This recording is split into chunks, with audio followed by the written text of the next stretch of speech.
যুক্তরাষ্ট্রের president Donald Trump যেন কঠিন গণিত পরীক্ষায় বসেছেন।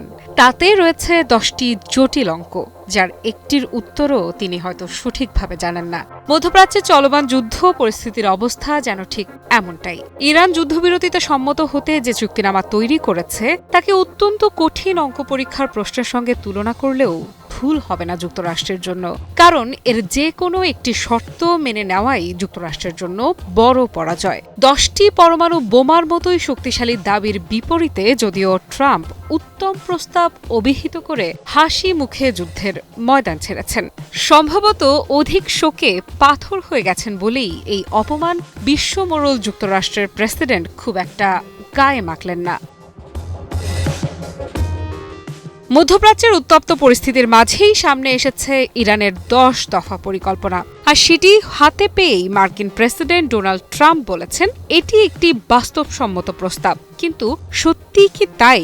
ইরানের প্রত্যেকটি প্রস্তাব সরাসরি যুক্তরাষ্ট্রের স্বার্থের বিপরীতে। তবুও ট্রাম্প হাসিমুখে মেনে নিলেন এই প্রস্তাব। তিনি ঘোষণা দিলেন ইরানের ওপর নতুন হামলার পরিকল্পনা আপাতত স্থগিত রাখা হচ্ছে, কারণ দীর্ঘ আলোচনার পর তেহরান এমন একটি প্রস্তাব দিয়েছে যা নিয়ে আলোচনা এগোনো সম্ভব।